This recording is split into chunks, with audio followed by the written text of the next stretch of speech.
Hello बच्चों, कैसे हैं आप सब। आज हम स्टार्ट करने जा रहे हैं आपका नेक्स्ट टॉपिक जो है accounting treatment of accumulated profits. तो एक्यूमुलेटेड प्रॉफिट्स होता क्या है, अलग अलग चैप्टर में इसके अलग अलग एंट्रीज हो जाती है। तो बच्चों को बहुत प्रॉब्लम आती है कि इस चैप्टर में इसकी क्या एंट्री करें, उसके लिए आपको उस चैप्टर की वीडियोस देखनी पड़ेगी।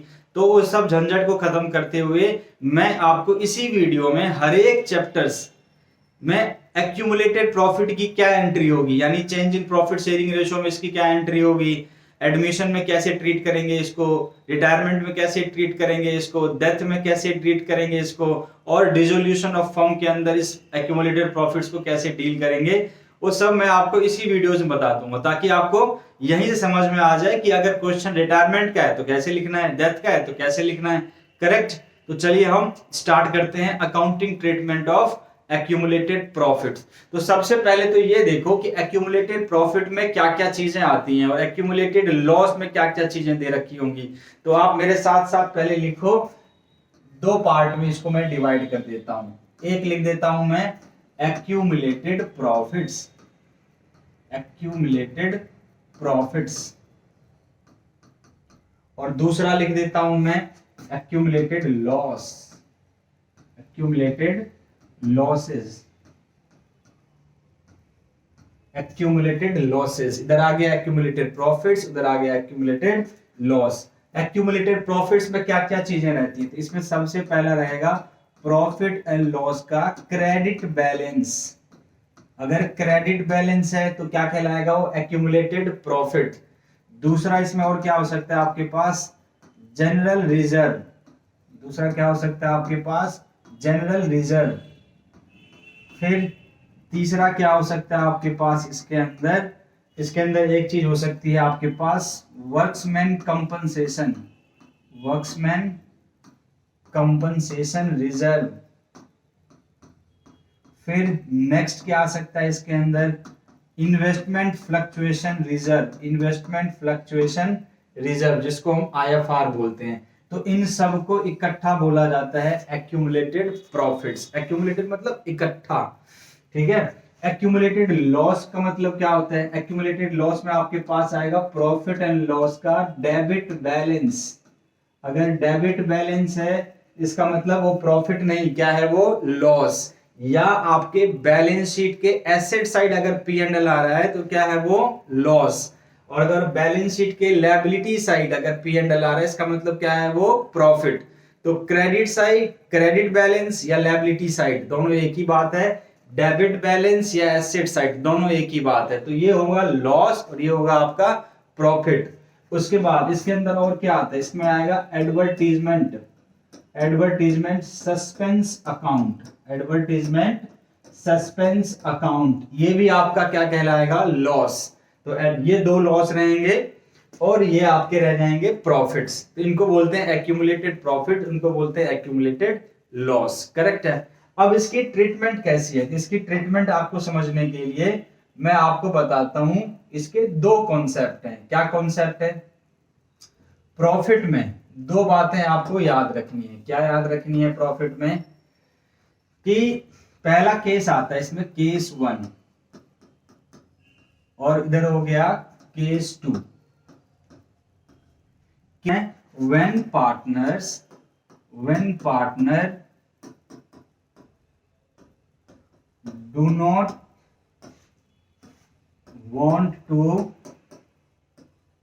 Distribute profit, distribute profits, profits मतलब एक्यूमुलेटेड प्रॉफिट्स, यानी इन सब को वो बांटना नहीं चाहता। दूसरा केस आता है when partners, when partners want to, when partners want to distribute profits, जब वो प्रॉफिट बांटना चाहते हैं तो ये वाला केस हो गया, नहीं बांटना चाहते हैं तो ये वाला केस हो गया। अब नहीं बांटना चाहते तो क्या एंट्री होगी इसमें, नहीं बांटना चाहते इसका मतलब इसमें जर्नल एंट्री क्या करनी है मेरे को, तो जर्नल एंट्री करनी है gaining partners, gaining partners capital account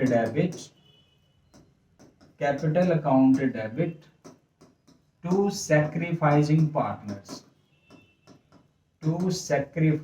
partners capital account.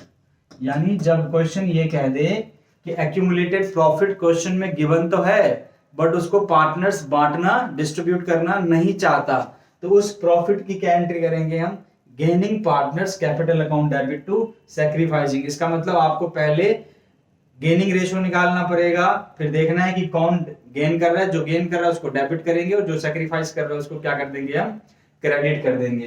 तो ये जरूरी नहीं कि change in profit sharing ratio में ही ये कॉन्सेप्ट आ सकता है, ये आपका एडमिशन में भी बोल दे कि न्यू पार्टनर है बट पार्टनर्स बांटना नहीं चाहते, उसको डिस्ट्रीब्यूट नहीं करना चाहते, बस फर्क ये हो जाएगा।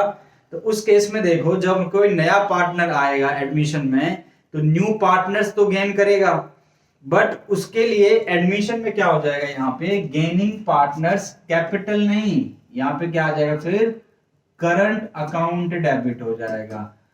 कब, ओनली न्यू पार्टनर्स के केस में करंट अकाउंट डेबिट हो जाएगा, ठीक है। ओल्ड पार्टनर्स का तो कैपिटल ही यूज करोगे आप, लेकिन न्यू पार्टनर्स के लिए आप क्या यूज करोगे, करंट अकाउंट। अगर गेन कर रहा है, मान लो कि अगर आपके पास ए बी पहले से ही पार्टनर्स थे, सी आया, सी क्या एडमिशन हो रहा है बट क्वेश्चन ये कहता है कि प्रॉफिट बांटना नहीं चाहते, केस 1, तो प्रॉफिट नहीं बांटना चाहते तो गेन कौन करेगा, मान लेते हैं ये गेन तो करेगा ही करेगा, और ये दोनों क्या कर रहे हैं, सैक्रिफाइस। तो एंट्री क्या होगी, C's current account debit to A's capital account और टू बीज कैपिटल अकाउंट। यानी इसके लिए तो मैं करंट अकाउंट का इस्तेमाल करूंगा। करेक्ट है, ये बात समझ में आ गई। बाकी change in profit sharing ratio में पार्टनर्स वही रहते हैं, इसलिए वहां पे करंट अकाउंट यूज नहीं होगा। जो गेनिंग है तो गेनिंग कैपिटल, सैक्रिफाइसिंग है सैक्रिफाइसिंग पार्टनर्स कैपिटल। रिटायरमेंट में भी पुराने पार्टनर्स होते हैं तो उसमें भी करंट अकाउंट का यूज नहीं करेंगे, सिर्फ जो पार्टनर्स गेन कर रहा हो कैपिटल डेबिट, जो सैक्रिफाइस कर रहा हो उसका कैपिटल क्रेडिट। डेथ में भी नॉर्मली डेथ में क्या होता है, रिटायर ही हो रहा होता है फर्म से, लेकिन वो परमानेंट रिटायर हो रहा होता है लाइफ से, है अकाउंटिंग में एक तरीके से रिटायरमेंट ही है वो। तो रिटायरमेंट है तो पार्टनर्स एबीसी रहेंगे, बी की डेथ हो गई तो बी का भी कैपिटल अकाउंट ही डेबिट या क्रेडिट किया जाएगा। बात समझ में आ गई। आपको सिर्फ करंट अकाउंट तभी यूज करना है अगर एडमिशन है और एडमिशन में नए पार्टनर्स आने के बाद कहता है कि पार्टनर्स प्रॉफिट को बांटना नहीं चाहते तो उस केस में क्या हो जाएगा, सीज गेन करेगा तो सीज करंट अकाउंट डेबिट हो जाएगा और 2 में रहेगा ए कैपिटल अकाउंट और बी कैपिटल अकाउंट। सिंपल, ये बात समझ में आ गई। जब कहता है कि when partners want to distribute profit, partners क्या कर रहा है, प्रॉफिट को बांटना चाहता है। तो बांटना चाहते हैं तो क्या, जितने भी आपके एक्यूमुलेटेड प्रॉफिट्स थे, जितने भी आपके एक्यूमुलेटेड प्रॉफिट हैं उनको क्या करोगे आप, डेबिट करोगे। मैंने बताया था जैसे प्रॉफिट एंड लॉस का क्रेडिट बैलेंस है तो डेबिट, जनरल रिजर्व है तो डेबिट, आईएफआर है तो डेबिट, डब्ल्यूसीआर है तो डेबिट। 2 किसको मिलेगा, ये मिलेगा ओल्ड पार्टनर्स कैपिटल अकाउंट में क्रेडिट हो जाएगा। ओल्ड पार्टनर्स कैपिटल अकाउंट क्या हो जाएगा, यहाँ पे क्रेडिट हो जाएगा। तो ये दोनों पॉइंट समझ में आया कि कभी कभार प्रॉफिट नहीं बांटते हैं, पार्टनर्स नहीं बांटना चाहते, तो उसकी एंट्री आपको ये करनी है, गेनिंग टू सैक्रिफाइसिंग। जब कहता है कि पार्टनर्स बांटना चाहता है तो बांट दो उसको। करेक्ट है, बात समझ में आ गई। अगर लॉस है तो जब पार्टनर्स लॉस को राइट ऑफ करना चाहता है, मतलब पार्टनर्स उस लॉस को अपने कैपिटल में डिस्ट्रीब्यूट कर लेंगे, बांट लेंगे अपना अपना, तो उसकी एंट्री ये एंट्री क्या हो जाएगी, रिवर्स हो जाएगी। तो क्या एंट्री होगा, एंट्री हो जाएगा old partners capital account debit to accumulated loss.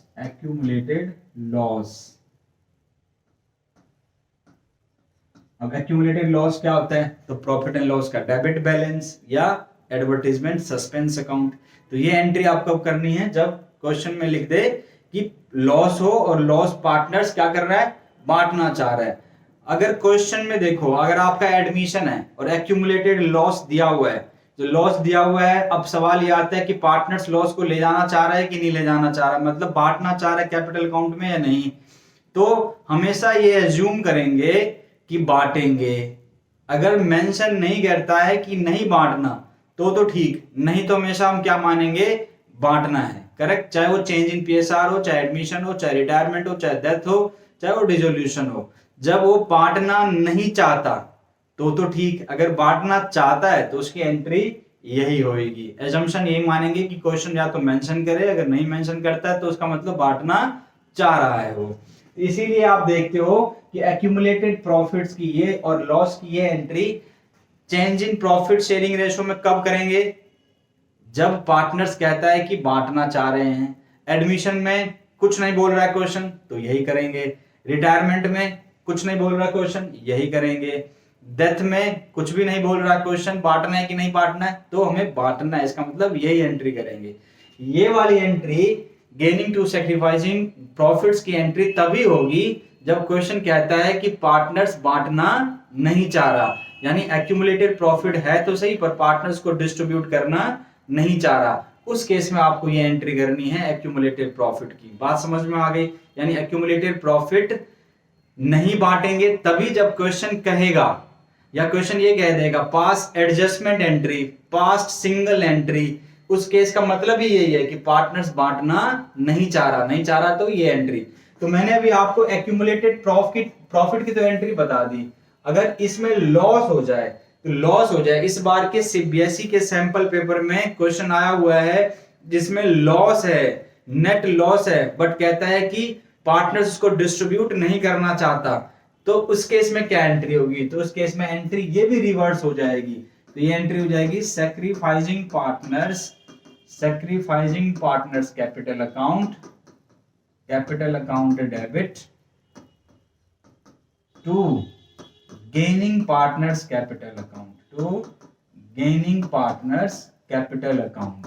ये आपका याद रखना है कि कब हमें कौन सी एंट्री करनी है। ये वाली एंट्री, ये वाली एंट्री। ये एंट्री कब करनी है? जब कंपनी के पास एक्यूमुलेटेड प्रॉफिट हो और पार्टनर्स कहता है कि नहीं बांटना है, तो ये एंट्री करोगे।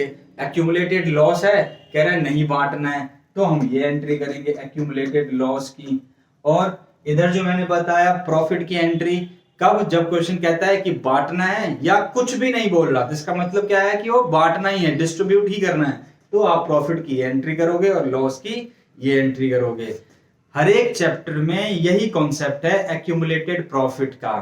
सिर्फ आपको ध्यान क्या रखना है कि जो हमारा एक्यूमुलेटेड प्रॉफिट WCR यानी वर्कमैन कंपनसेशन रिजर्व बोलो या फंड बोलो, वो और IFR इन्वेस्टमेंट फ्लक्चुएशन रिजर्व, इनको बांटने के लिए कंडीशंस हैं कि इनको हमें कब बांटना है और कब नहीं बांटना है। उस पे आपको क्लेम देखना पड़ेगा, तो मैं उसकी सेपरेट वीडियो बना दूंगा। अदरवाइज हर एक्यूमुलेटेड प्रॉफिट की इसी तरह से आपको एंट्री करनी है, करेक्ट।